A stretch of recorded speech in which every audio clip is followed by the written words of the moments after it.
travelers, and welcome to the newest installment of the Architect's Forge. In this episode, we will be looking at the Breath, the caster for the Scions of Yaldabaoth.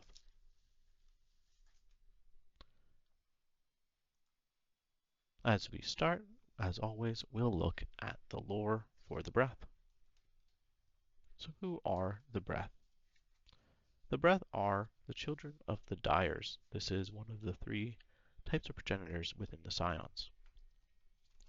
The Breath are dark-minded elves that are trained in the art of the fog. However, these are elves that are early on in this journey, and the art of the fog, the path of the fog, is the most difficult of the three paths. Therefore, the students of the art of the fog are not yet powerful enough, since the path they follow, as I said, is the most difficult and requires the most effort of the three, the others being, the living flesh and the dead flesh. On the battlefield, the Breath are quick and elusive, difficult to catch as they can move between banks of fog with ease, since within the fog they are truly in their element. They are able to expel a breath attack with properties similar to that of the fog, able to choke enemies and cause nasty effects like corruption through the tinge. So having looked at the lore for the Breath, let's move on to looking at their profile. I'd just quickly like to take this opportunity to say that if you are enjoying this content, please like and subscribe. It really helps support the channel and helps me know that you're enjoying this. If there is anything you'd like to see that could improve, please feel free to let me know in the comments.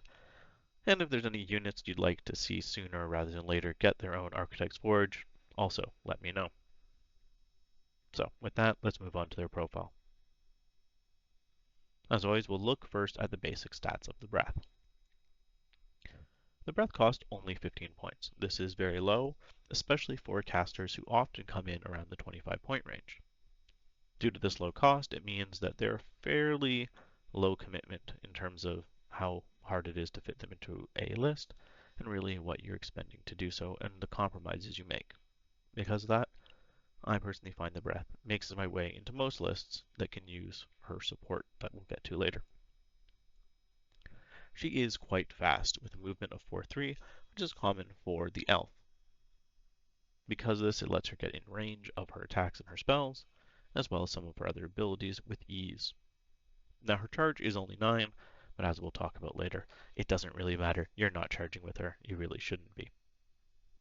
Now the Breath herself has quite low wounds. She only has 2. Because of this, she is quite fragile, and you'll need to be careful how you use her.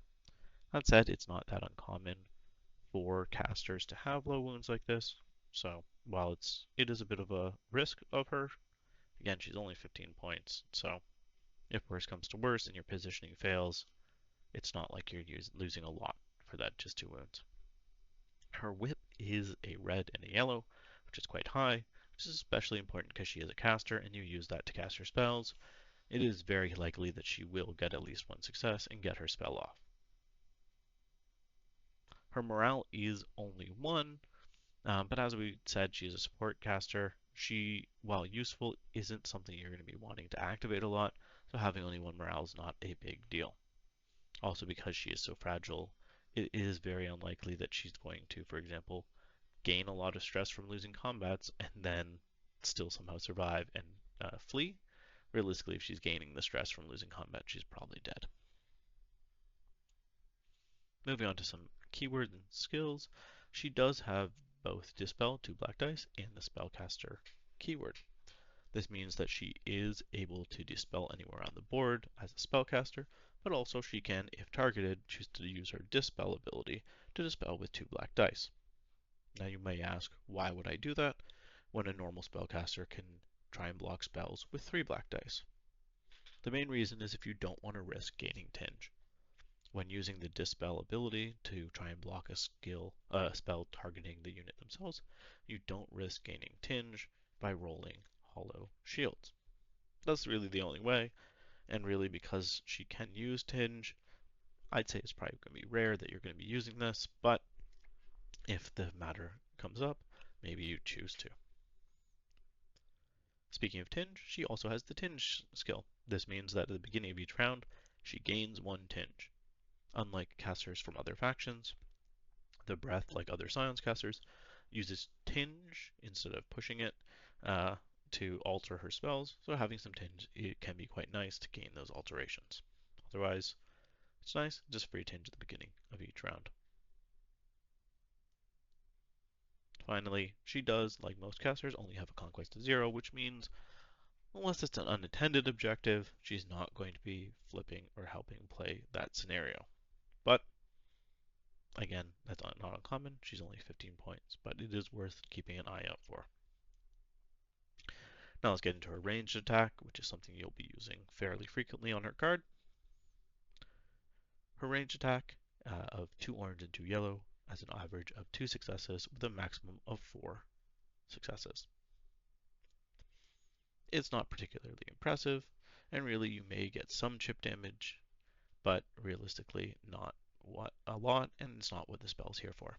And what the spell, not the spell, what the attack is really here for is really those switches.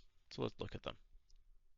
The first switch is 2 specials, which you will be getting an average of 2.75 specials with a maximum of 6, so you have a good chance of getting this switch off. And this switch is, I'd say, one of the main features of her card. It allows you to place a fog marker within 7 strides of the breath. It is worth noting you cannot place a fog marker within 10 strides of another fog marker, so if you get this switch off twice, you might need to be doing a bit of careful measuring to avoid doing that. Now, what is a fog marker? For those that might not be aware, a fog marker is essentially a marker placed on the field. It comes in the box, a small little red one.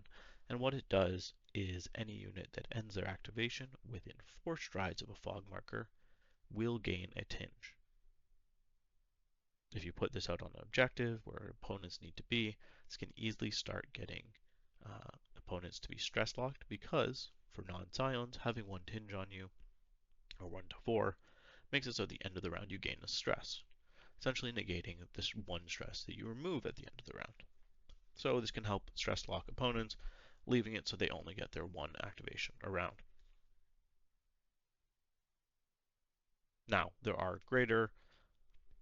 Once you get 5 or 6, you start taking a damage as well. Once you get 7, you just die, but it's going to be very rare that you're going to get that in a game.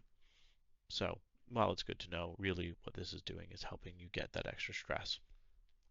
Additionally, Scions models themselves may get you set of tinge, so you could also get yourself some useful tinge by putting these out and ending units near them. Really, I'd consider this really the main purpose of the attack. This attack, not doing much damage, is really there to get these fog markers out. The second switch, which is another important one for you as the breath player, is a hollow hit. You'll get this, 0.75. You could get up to 4, but really you're hoping to get at least 1. And what it lets you do is it places the breath 7. You really want to see this each time that you roll the attack, because what it lets you do is get, as I said, the very fragile breath back to safety.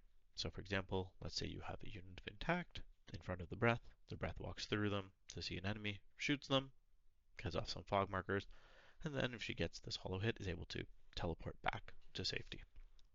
So you really want to be careful using this to try and get yourself back to where you can be safe. The other thing you can do is if, for example, let's say you got 4 exclamation marks and one of these hollow hits, what you can do is place a fog marker, place yourself 7, and then place a fog marker further 7 from your new position. This can help you get around that no fog within 10 of each other and also really help spread out that annoyance, maybe putting them on 2 different objectives to really annoy your opponent. The final switch is a single exclamation mark. Again, you're probably going to be getting at least one of these. You should prioritize putting out fog, but sometimes you'll want this. And what it does is it just gives the breath another tinge. Now, don't always do this. If you don't need the tinge, if you don't have a plan for that tinge, don't do it. You don't want to overload on tinge and end up hurting yourself. But it is nice to have if, for example, you have a plan to use that tinge on her spell, which we'll get to shortly.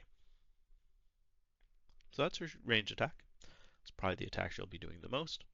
Let's get on to her melee attack. It's pretty simple. It's just 1 orange. Use a okay chance of getting one hit, which is pretty much nothing.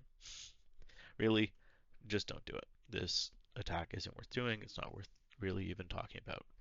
There's, I can't see really any reason in the game to waste an activation attacking with the breath.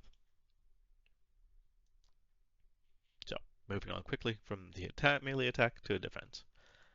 The breath gets 3 black dice in defense, which averages 0.75 blocks with a maximum of 3.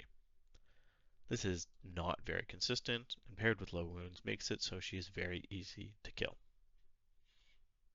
Now, not too much to say about that, but if you're lucky enough to get attacked and not get killed, you do have some switches that could be useful.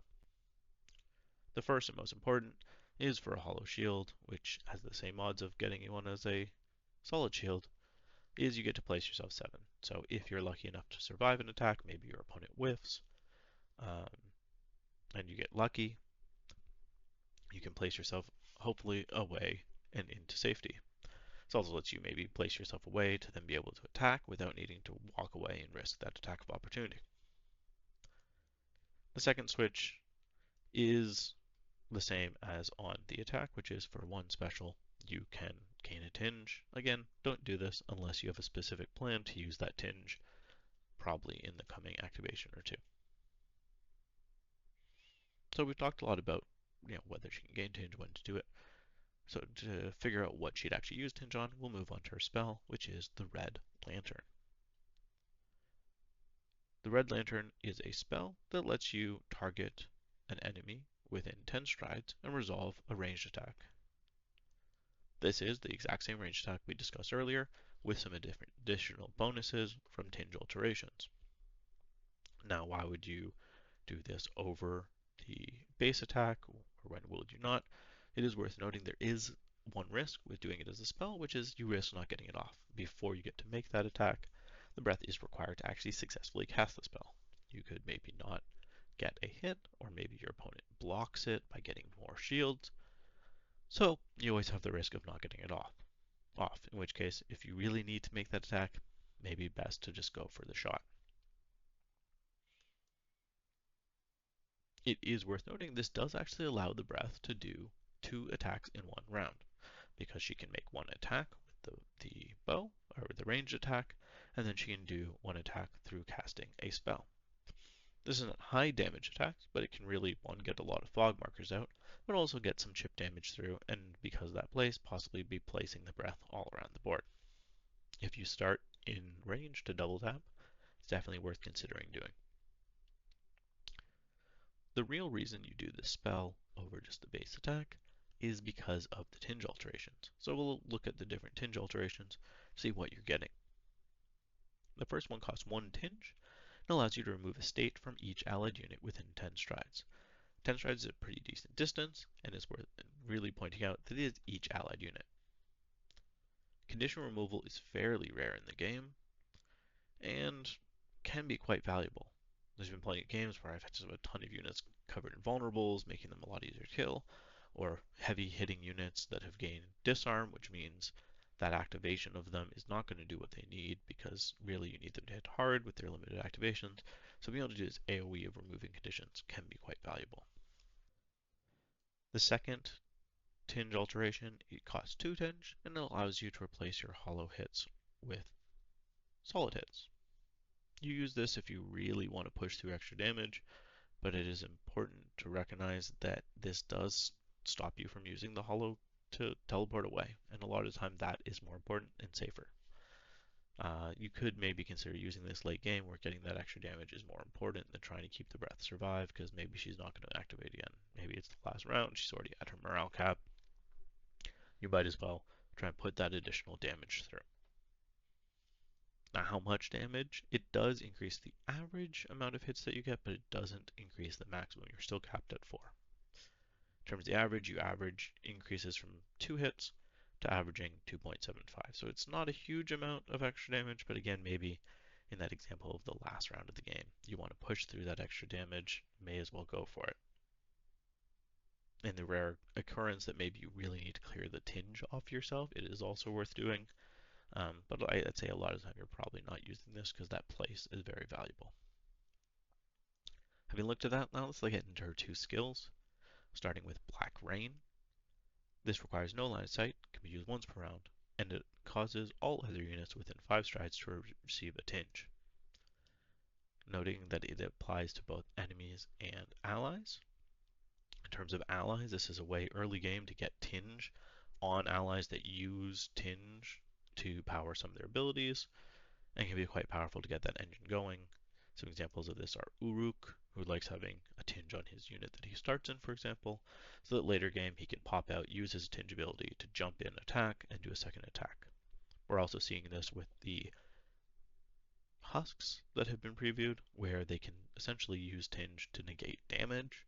So sometimes getting a bubble early on to pop out damage is nice. Tinge early is nice to get those powers powered up. You can also use it if, let's say, the enemy and you have started clustering. You can have the breath kind of run in and just pop tinge on everyone for free. The second skill, Crimson Tornado,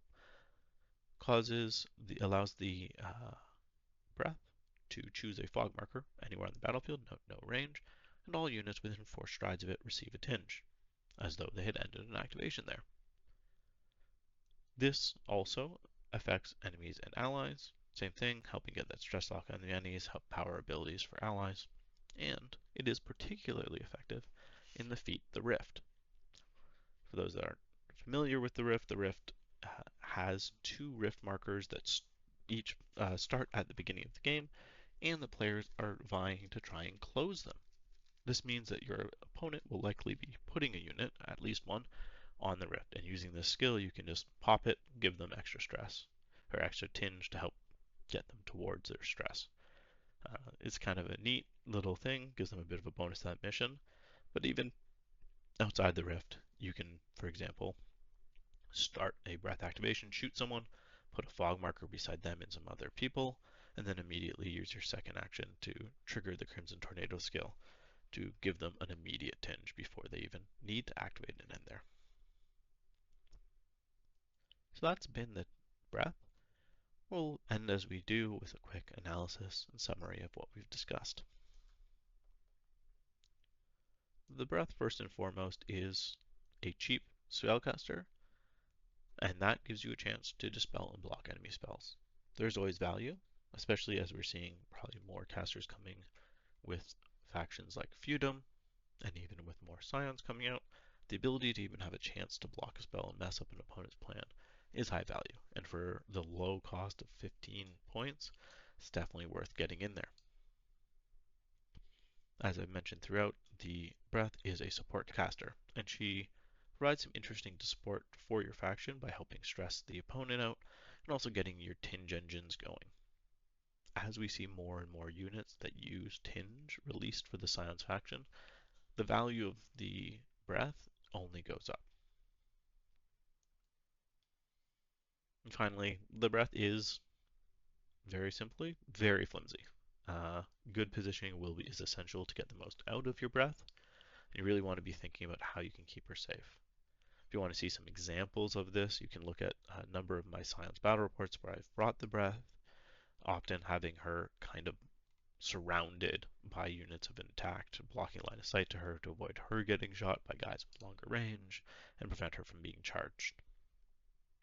You're really going to want to use that place on her attack to try and get her to safety, jumping in and out of line of sight of the opponent while she's blasting her spell. I wouldn't sweat too much though, especially later in the game if your opponent chooses to take her out. She is a support character, she is only 15 points, and realistically, your game plan probably won't fall apart because she dies, but you do want to get that value out early game by getting your tinge engine going and hopefully getting a fog marker out onto a key objective. That's all I have to say about the breath. Please, if you have any other thoughts, if you disagree with me, if you agree with me, please put it in the comments. If you have any suggestions of other units you'd like to see in the future, also put in the comments. As always, like and subscribe. If you would like to support the channel financially, there is a link to my Buy Me a Coffee in the description below. Any contributions will go towards helping me further grow the channel, in particular improving the quality of videos, I already have some ideas of things I want to do with battle reports. I just need a little more equipment to try and clean up. But really, the big thing you can do is like and subscribe if you're enjoying this. And with that, this has been the Architect's Forge.